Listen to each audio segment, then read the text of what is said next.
আসসালামু আলাইকুম। সবাই কেমন আছেন? আশা করি সবাই খুব ভালো আছেন। আজকের ভিডিওটা আশা করি সবাই খুব ভালো এনজয় করবেন। এটা হচ্ছে ভিডিওর সেকেন্ড পার্ট, আমার জার্নি পথে আসা ঢাকা থেকে কক্সবাজার। সো ঢাকা থেকে কক্সবাজার যে রাস্তাটা, টোটাল যে রুটটা রেল লাইন, সেটা খুবই সুন্দর। আমি হচ্ছে মানে এতটা সুন্দর যে আমি ভিডিও না করে থাকতেই পারছি না। পুরোটা সময় আমি ঘুমিয়ে নাই, ঘুম আমার পাচ্ছিল। ঢাকা থেকে আসার পথে কেবল একটু ঘুমিয়েছিলাম, আর বাকি সময়টা আমার ঘুম পাচ্ছিল। কিন্তু আমি ভাবতেছিলাম যদি আমি ঘুমিয়ে যাই তাহলে তো এই সুন্দর সুন্দর সিনারিওগুলো চলে যাবে, তাই না? তা আমার ঘুমানো ঠিক হবে না। আমি কীভাবে ঘুমাবো? এই যে নীল আকাশ, ও মাই গড, এই জাস্ট ইটস মাই ফ্যাসিনেশন। ওকে, আমি এতটা অভিভূত হয়ে গেছি দেখে, মানে হঠাৎ গত কয়েকদিন যাবৎ বৃষ্টি ছিল, তাই না? বৃষ্টি ছিল, আকাশ অনেক মেঘলা ছিল, প্রায় অনেক বৃষ্টি হচ্ছে ঢাকার আশেপাশে, সারা দেশ জুড়ে, তাই না? তো অনেক দিন যাবতীয় বৃষ্টি চলতেছিল, তো হঠাৎ করে রোদ। মানে আমি অনেক চার্মিং লাকি যে আমি যেদিন আসলাম সেই দিনেই হঠাৎ করে রোদ, যে কারণে হচ্ছে আকাশটা একদম চকচক করতেছিল, আলোতে ঝলকানি দিচ্ছিল। আর বড় বড় এই যে সব মেঘ, সাদা মেঘগুলা উড়ে উড়ে যাচ্ছে। আর হচ্ছে এই লাল মাটির পাহাড় ঘেঁষে, পাহাড় কেটে মূলত রাস্তাটা তৈরি করা। সো যখন এই রাস্তা দিয়ে আসে ট্রেনটা, তখন পাহাড় মনে হয় একদম ধরা যাবে। তো পাহাড়, উপরে হচ্ছে সাদা মেঘ, নীল আকাশ, মানে ভাবা যায় এত সুন্দর।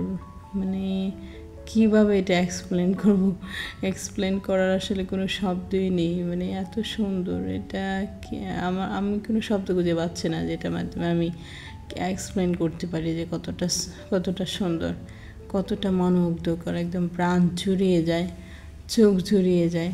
আর হচ্ছে পাহাড়, এটাই যে সবুজ যে অংশটা, এটা পুরোটাই হচ্ছে পাহাড় কেটে রাস্তাটা তৈরি করা। তো এই দিক দিয়ে যাওয়ার সময় একদম পাহাড়কে ছোঁয়া যায়, পাহাড় একদম উঁচু তে, একদম যখন আকাশটা মনে হচ্ছে পাহাড়গুলো আকাশকে ছুঁয়ে ফেলতেছে এরকম। আবার মাঝে মাঝে হাতিও দেখা যায়। কি সুন্দর না? মানে এত সুন্দর হয় কি করে? সব কিছু এত সুন্দর যে আমি চোখ ফিরিয়ে নিতে পারছি না। আর আমার তো প্রকৃতির প্রতি, পাহাড়, সমুদ্র, এগুলোর প্রতি একটা উইকনেস আছে, সবারই থাকে।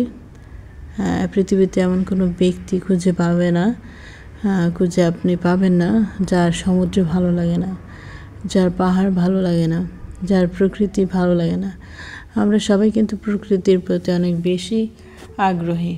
সবাই মোটামুটি সব বয়সের মানুষই, সেটা বাচ্চা থেকে শুরু হোক, ওল্ড পার্সন, সবাই, একদম বয়স্ক লোকজন, প্রবীণ নবীন, সবাই কিন্তু প্রকৃতি পছন্দ করে, সবাই ঘুরতে পছন্দ করে।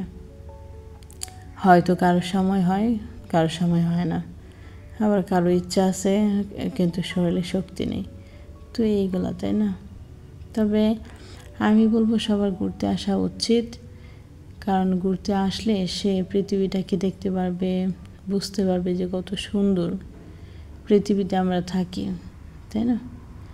আর একটা মজার বিষয় হচ্ছে চট্টগ্রামের যে রেলওয়ে স্টেশনগুলো, ছোটো স্টেশনগুলো, ওগুলো না অনেক সুন্দর ছিল। মানে প্রত্যেকটা স্টেশনের ডিজাইনগুলো, আমাদের এদিকে তো এত সুন্দর ডিজাইন নেই, বাট এই দিকে ডিজাইনগুলো অনেক সুন্দর। আমি তো ভাবতেছিলাম, ওরে বাবা, চট্টগ্রাম কি ভিআইপি নাকি? না, কক্সবাজার ভিআইপি হবে হয়তো, কারণ এখানে তো মানুষ আসে, আমাদের এদিকে তো আর মানুষ চায় না। যাই হোক, তো স্টেশনগুলো ছিল সুন্দর, খুবই একদম মডার্ন ডিজাইনের, ওগুলো দেখতেও বেশ ভালো লাগতেছিল। আর পাহাড়ের উপরে যে বাড়িগুলো, মানুষের বাড়ি, আমি ভাবতেছি তারা কত লাকি না, প্রতিদিন পাহাড় দেখতে পারে।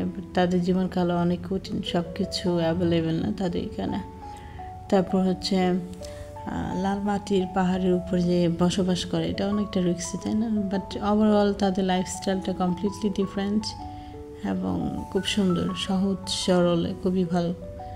আমাদের মতন আমরা তো থাকি ইট পাথরের শহরে। সবাই খুব ভালো থাকবেন, সুস্থ থাকবেন, কেমন?